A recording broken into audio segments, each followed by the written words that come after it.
Namaskar. I am Dr. Vishal Bhadani, Director at the International Center for Applied Gandhian Studies in Lokbharti Sanosra, which is an autonomous institute for rural higher education in the state of Gujarat. At the very outset, let me thank and congratulate Professor Jagdish Joshi and his entire team for curating wonderful online training programs, orientation programs, refresher courses for faculties all over the country. I have had the privilege of delivering a series of lectures during one or the other of these online programs, and I have noticed the excellent work that this team is putting and the overall efforts that have been put by HRDC Gujarat University. Well, today we are going to discuss a very important, very perennial issue that has had its legacy, that has had its problems, and now so many opportunities. And that issue is quality in higher education. Well, when we talk about quality with reference to higher education in India, I beg to say that now it is no more a kind of luxury. Now, quality is a survival choice for the entire domain of higher education in India. If we do not deliver, we might cease to exist. In 21st century, there is a new term which is used for death. Death is no more a biological phenomenon, particularly when we talk about institutions. Death refers to irrelevance. If higher education in India has to survive and thrive on its own, on the truth of its own, it has to marry the standards of quality. And these standards have not only set by certain premier institutes of the world, but also these standards are synonymous to what is expected from us. All of us who have been working in this field of higher education know it very well that the state of higher education in India is not at the right kind of condition as it should be. That is why, firstly, we would like to set the context of this whole notion of quality in higher education. Well, there are two aspects that we need to pay enough attention. In fact, I would say we would extremely focus on these two aspects before we come to any policy decision or any execution plan. First is the demographic dividend. For past couple of years, we have been boasting about India being the youngest nation of the world. And by 2030, we are going to reach to that demographic edge when the overall Indian population will reach to the age of 35, and that is the working population we are talking about. Majority of Indians will fall into that category. Now, report after reports are telling us that dividend needs to be capitalized. If we do not make maximum out of this dividend, then we will have a range of other issues and other problems. So the spectrum that we are looking at is a huge Indian population, which is also going to be workforce for other countries, because by 2 or 3 decades a huge number of people are going to retire, and the world will require workforce to replace them. So where will this workforce come from? Certainly from countries like China and India. If we take it as a competition, if we take it from the perspective of quality, who will get maximum jobs, or rather who should get maximum benefits of the future opportunities across the world? Well, as common sense goes, and as Darwin has already set out the norms, let the fittest, let the most compatible, let the most adaptable get all the benefits of nature, of job prospects. If the most adaptable, most compatible is to get the best of both the worlds, then I believe the onus of preparing the most compatible, the most adaptable youth lies on the shoulders of the higher education system in India. And if I would to put it, I would not put it on the shoulders of system at large, but the key stakeholders of the systems, and these key stakeholders are the faculty members, because it is only through the faculty members that India will win over the cutting edge competition. So that is the first dimension. The future skills job report also say that in future 54% jobs will be created for these people who are either in the schools or in the first or the second year of college today. Second thing that we need to keep in mind while talking about quality in higher education is the fourth industrial revolution. I believe that Industry 4.0 or 4.0 as it is also called was first mentioned in Germany in 2011, and ever since 2011 Industry 4.0 or fourth industrial revolution has been featured on Wall Street journals, on Time magazines, on TEDx conferences, Google Talks, all the major newspapers and journals on research and higher education and job creation and HR and range of other stakeholders. Why is it that people and the scholars and the wise men and women of the world are talking about fourth industrial revolution? Now, to simplify this, let me go back to the first industrial revolution. All of us are very much familiar with the first phase, wherein we started with steam engine and the world was on the first gear.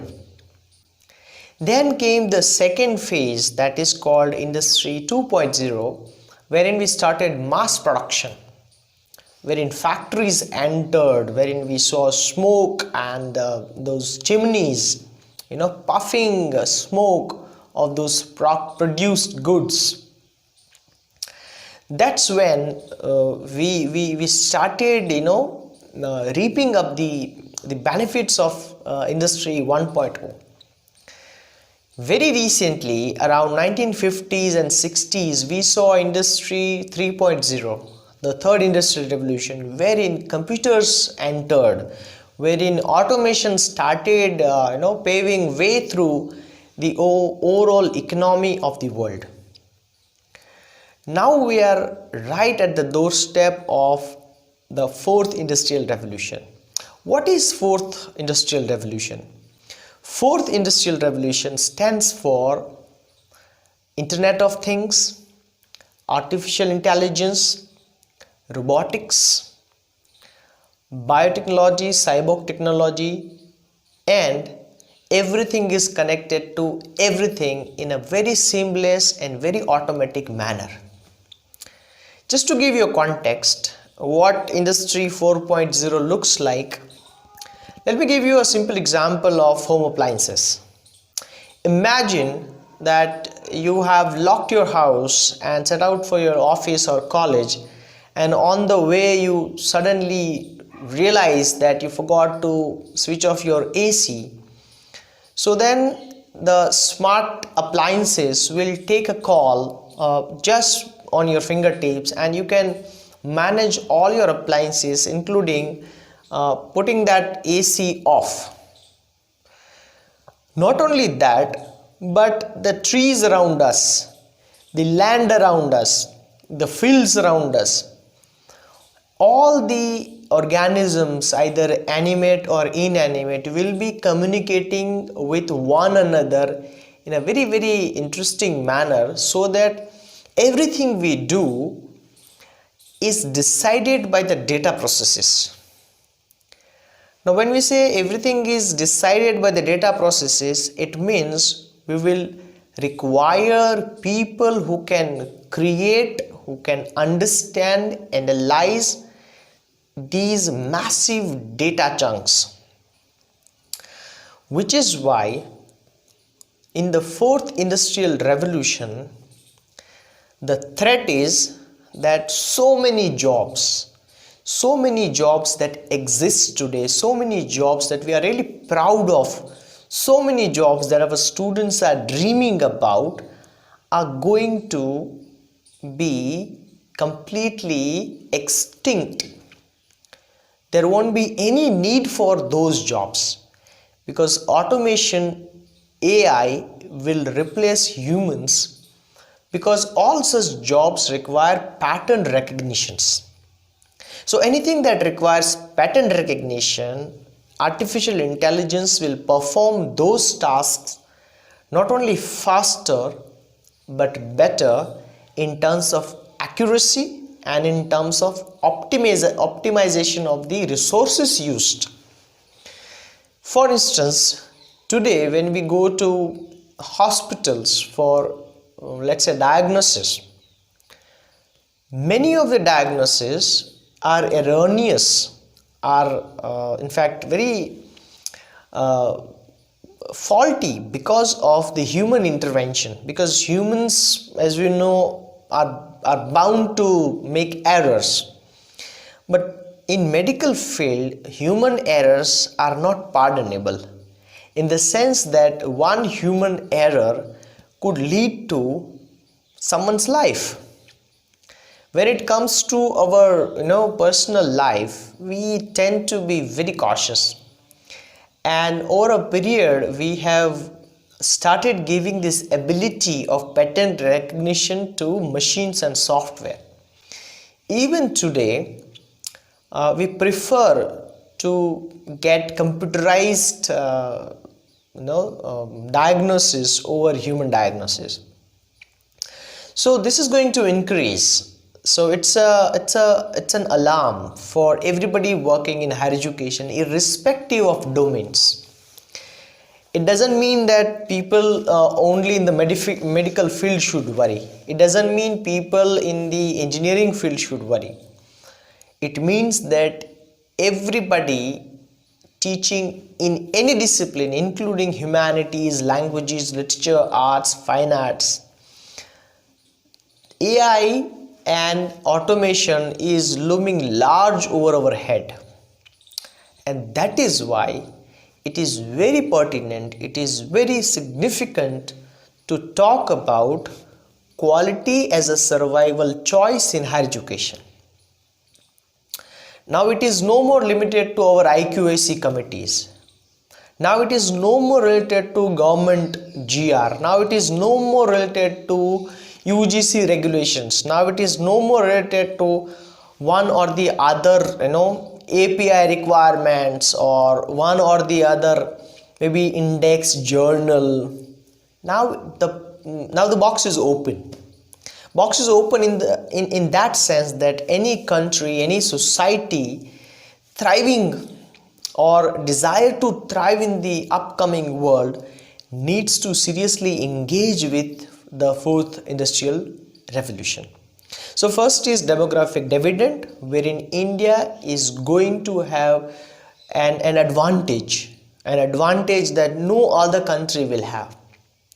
In order to empower that pool of youth, that pool of aspirant youngsters, we need to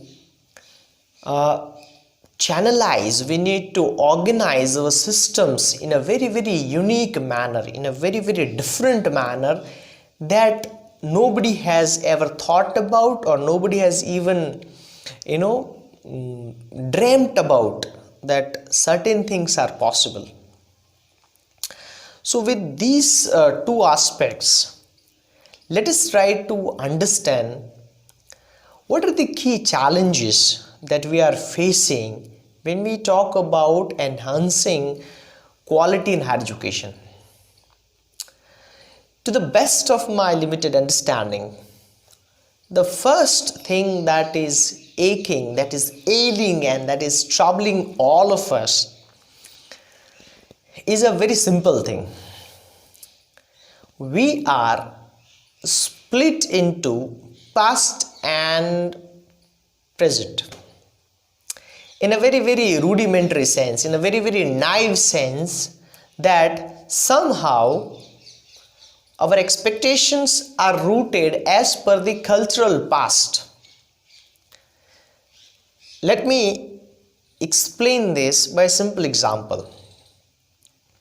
Whenever we meet professors, whenever we go to academic conferences, particularly with reference to higher education, quality, learning, systematic changes, we meet people who talk about ancient Indian education, the richness, the diversity, and the quality of the ancient Indian education systems.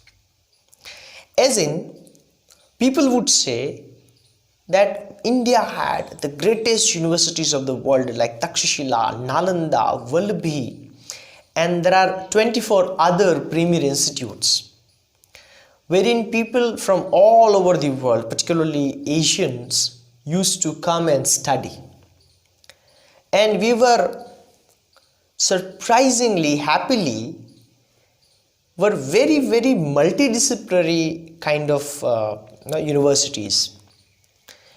At that time, we did not opt for highly specialized, narrow specialized, domain specialized kind of courses and disciplines.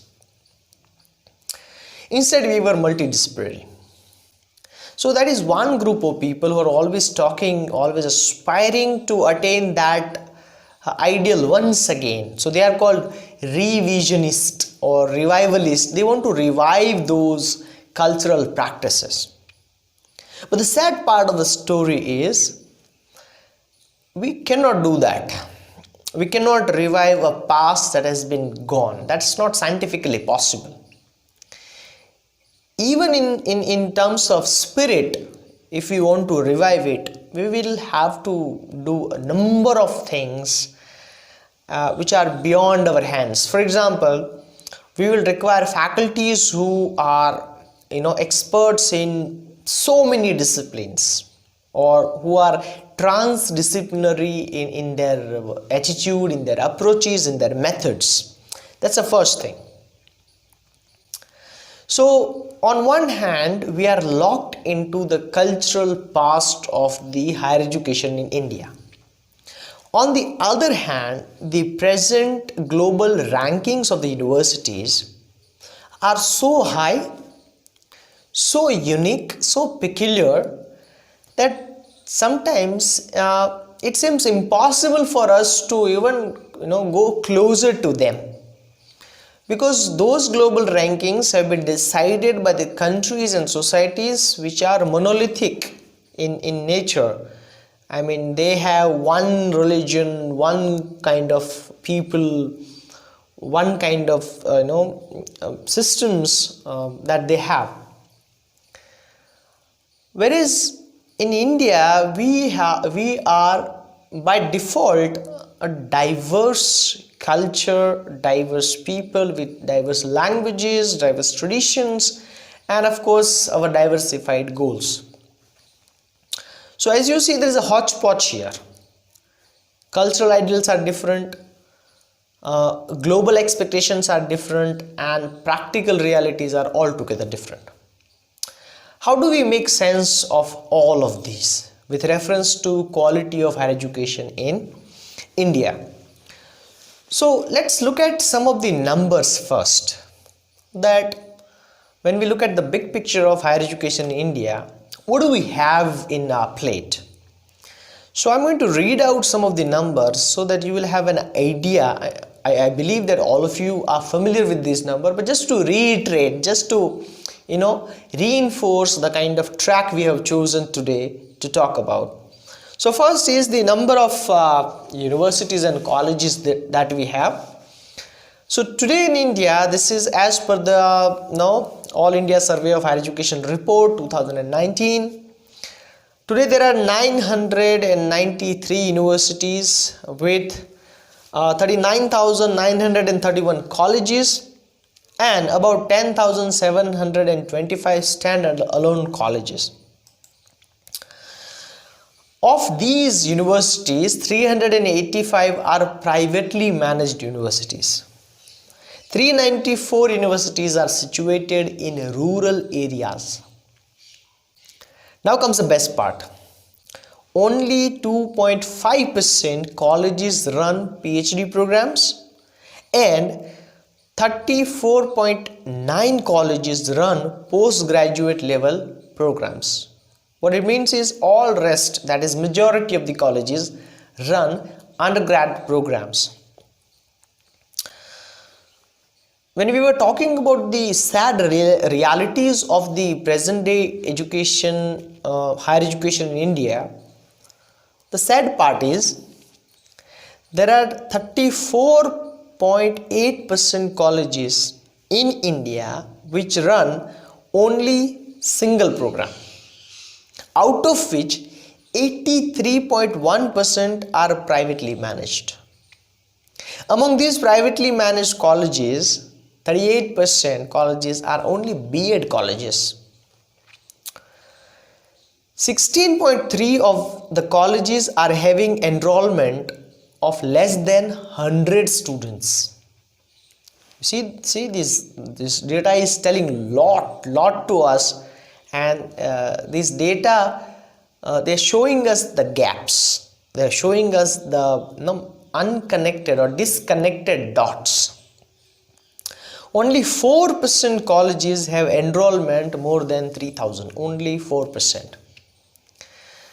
With this, we should also talk about the gross enrollment ratio. Now, these days we are talking about increasing gross enrollment ratios in a very big manner.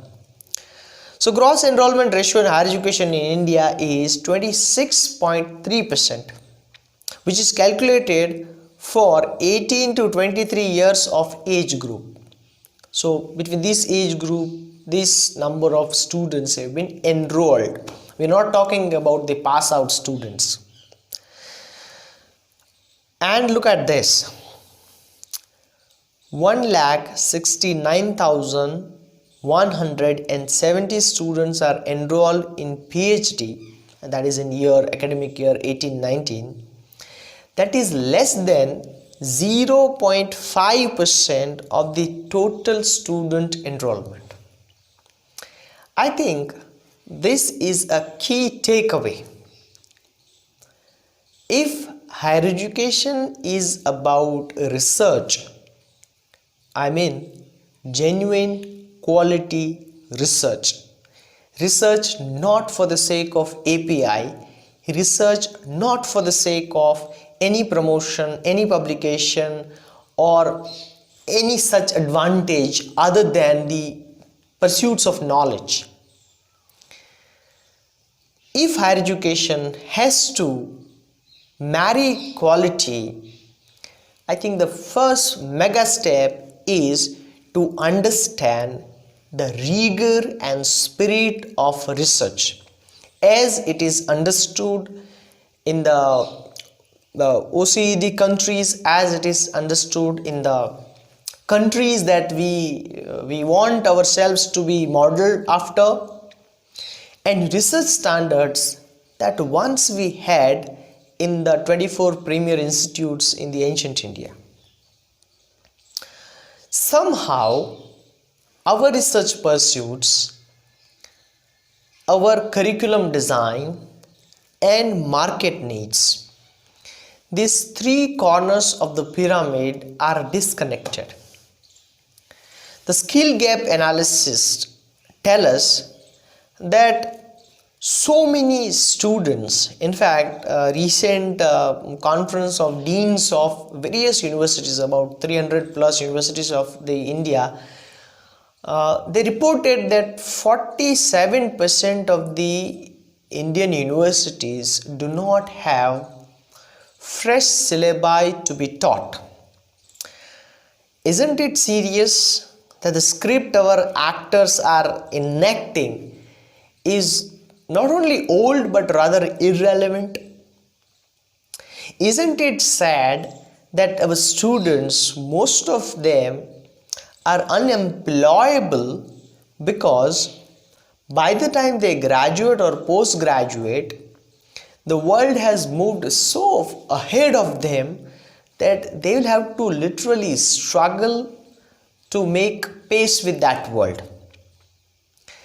To take a simple example from the engineering discipline, when a student passes out from the engineering college and joins an industry, that industry has to again, reskill that employee, that newly appointed employee.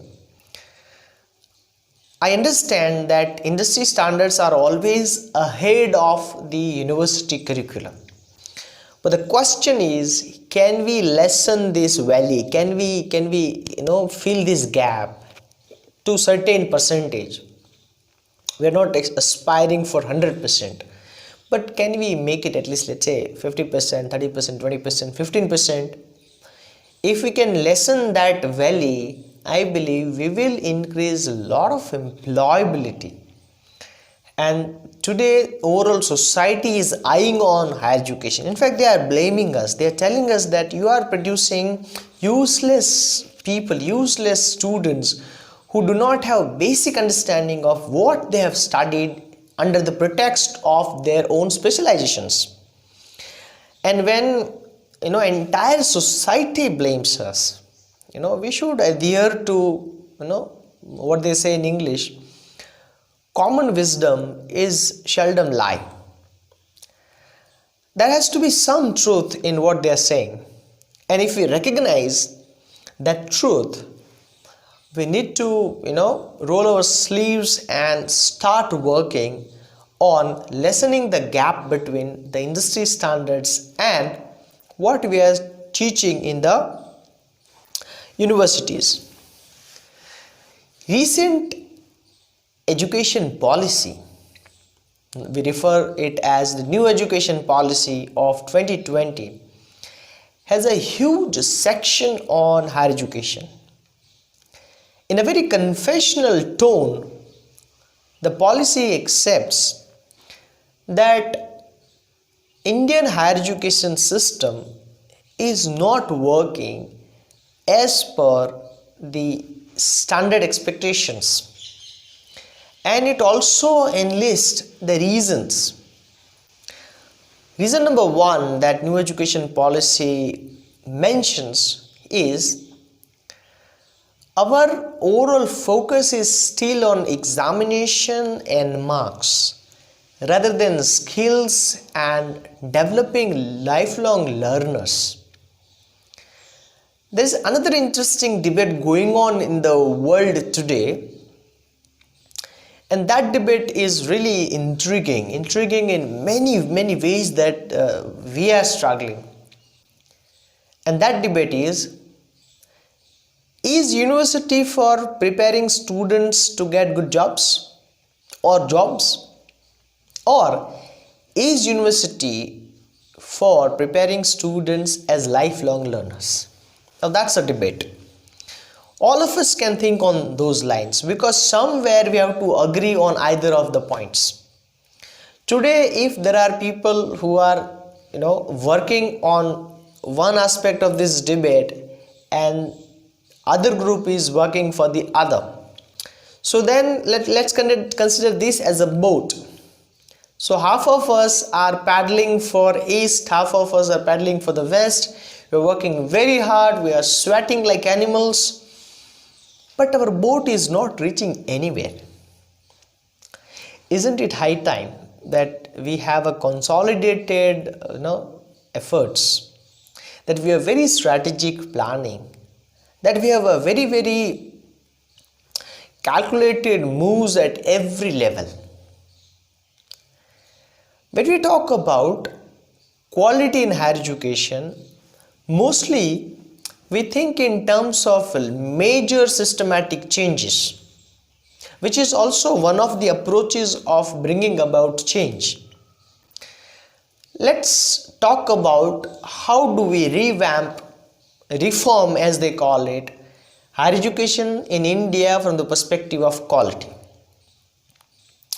We need to understand one thing, that higher education as we deliver today, the frame of higher education as we have it today, is basically a Western idea. It's basically idea that was born and developed and scaled by the Western civilization, and we are yet to understand the comprehensiveness of that framework. And it reminds me of one of the finest philosophers of the last century, who categorically talked about universities in a very clear-headed way. He said that if I were to start a university in the Western world, mark this very carefully, if I were to start a university in the Western world, I would lecture entire Western world for 100 years on what is a university. I think it's a very bold and yet very meaningful and very interesting statement for a number of reasons. Reason number one, he's saying that if he is to start a university in the Western world, which is the cradle of the university frame that we have adopted in India. It is the Western world that has given us Oxford, Cambridge, MIT, Glasgow University and number of other institutes also. They have set certain SOP, and these SOPs have been maintained to such an extent that today we don't remember who founded Oxford University. We don't go by worshipping individuals. We go by the quality of the students and the quality of the research that the institute has carried out. On the other hand, when we look at the Indian scenario, somehow we are obsessed with celebrating individuals. And that's where we compromise on SOPs. And that's when our university systems fail to replicate the excellent model of the Western universities. From Aldous Huxley to Jacques Derrida, everybody has consistently said one thing. What is that one thing? That one thing is the aim of the university, aim of higher education. I'm mentioning this aim because it is proportional to the quality of higher education in India. If you look at the vision and mission statements of the universities in India, you will find, because it is very much reflected, our vision is reflected in our practices. As they say that education works on the principles of two things. One is vision, second is provision. And both should work hand in hand. It is very much easy to scribble a very interesting, very intellectually inviting and very wise vision statement for a university. But on the other hand, it is extremely difficult to create provisions, feasible provisions, workable provisions to match that vision. And that's where we fail. That's where the quality is compromised. So the aim of education, as Aldous Huxley puts it, is not to create parrots, but to create rebellious intellectuals. I like this adjective, rebellious. Rebellious in the sense that the youth that we are dealing with somehow has fallen very low. The intellectual capacity of the youth today is not very promising, and that's why we are unable to picture India as the world leader, because somehow we know our youth, somehow we know the college and university students that we are teaching. So can higher education prepare rebellious intellectuals? Isn't it the goal of higher education to train students to question everything that is given? In order to cultivate that kind of mindset, Indian universities, all the stakeholders in the universities should be blasting with questions, should be engaged in meaningful discussions and debates. On one hand, Indian intellectual tradition has a huge legacy of discussions and debates. From Bhagavad Gita to Vidur Niti to Lakshman Gita to Gargi Yagnavalkya to Gandhiji to everyone, you see, in this tradition has emphasized the importance of dialogue. How much of dialogue take place in our classrooms? How much of debating do we allow to take place in our day-to-day presence on the campuses? Somewhere we celebrate all the Western ideals of education. For example, so many of you must be watching the Oxford Debating Union and the quality of the debates. But when it comes to starting such debate clubs in our colleges, our universities, somehow we don't look up to those standards. We organize events, we have conferences, seminars. They are all to fill certain blanks on certain documents. They are not really for their original purposes. So these original purposes are debates, discussions, and intellectual air that everybody can breathe on the campus. That intellectual freedom that everybody likes to not only enjoy but also share. It is this freedom, it is this scholarly pursuit, it is this debating and discussion culture that is at the heart of quality in higher education. Because when we talk about systematic changes, we are talking about education from a very bureaucratic perspective. It is not an academic way of bringing change. When we give this responsibility of making higher education better to bureaucratics, what they will do is they will provide infrastructure, they will raise salaries, they will get some smart classes, some smart gadgets, they will erect huge buildings, they will have some very bombastic kind of titles of their conferences. But still, what is missing is an academic eye. What is missing is an academician or a group of academicians taking the agency of ensuring the quality of higher education. And that's where it gets not only tricky, that's where it becomes very complex also. Because one of the huge issues in higher education is to get such people, to appoint such people on key positions, and then to allow them to work autonomously, to give them freedom.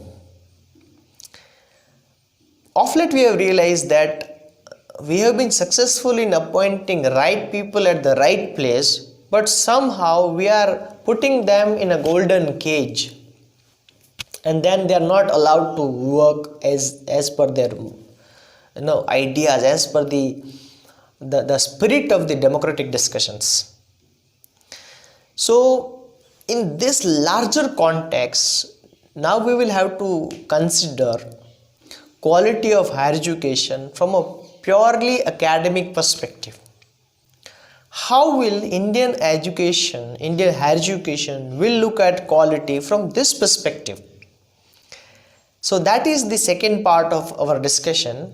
In the second part, we will discuss how to build educational ecosystems to have the desired quality in higher education. So see you in the next part of this lecture. Thank you so much.